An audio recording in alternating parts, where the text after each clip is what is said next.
काल झालेल्या अतिवृष्टीमुळे सोलापूर शहरातील 54 मीटर रस्त्यावरील पुलाखाली मोठ्या प्रमाणात पाणी साचल्याने काही काळ वाहतुकीवर परिणाम झाला होता।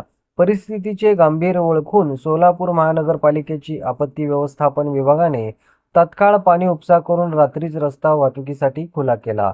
या पार्श्वभूमीवर आज सकाळी महापौर विनायक कोंडाल यांनी संबंधित ठिकाणी प्रत्यक्ष भेट देऊन परिस्थितीची पाहणी केली।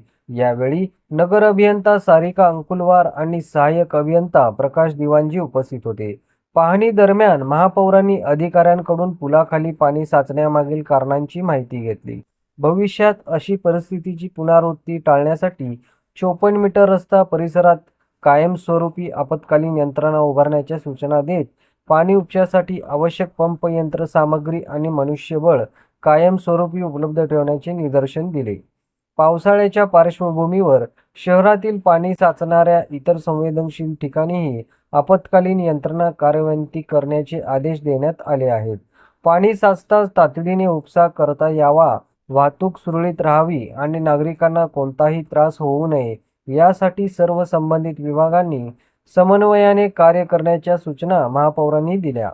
महापालिकेच्या आपत्ती व्यवस्थापन विभागामार्फत शहरातील विविध भागांतील परिस्थितीवर सातत्याने लक्ष ठेवण्यात येत असून नागरिकांच्या सुरक्षेला सर्वोच्च प्राधान्य देत आवश्यक त्या सर्व उपाययोजना युद्ध पातळीवर राबविण्यात येत असल्याची माहिती यावेळी देण्यात आली।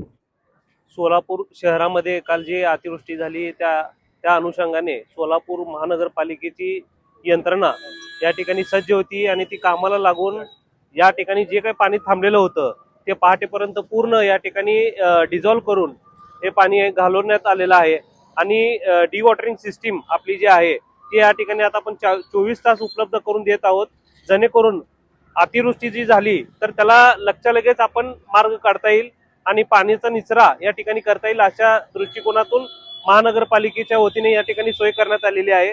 आणि आता बऱ्यापैकी या ठिकाणी पाणी साठलेलं नाही आहे आणि जे काय गाळ आहे गाळ पण आपण वेळोवेळी या ठिकाणी आपण निचरा करून घेत आहोत।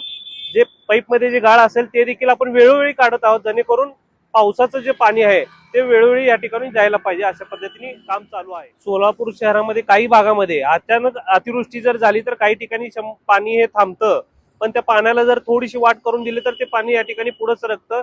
आता आपण त्या ठिकाणी सगळी यंत्रणा झोनच्या मार्फत त्या ठिकाणी पंप सेट असतील वगैरे त्याला आपण कोण म्हणजे काही करू शकत नाही, जेणेकरून काही लोकांचे घर हे पूर्वीपासूनच त्यांचे झोते खाली असल्या कारणाने काही लोकांच्या घरात पाणी या ठिकाणी थांबतं, पण ते देखील आपण त्यांचं पाणी बाहेर कसं काढता येईल याच्यावर आपण फोकस करून यंत्रणा सज्ज ठेवलेली आहे असं मला सांगायचं आहे।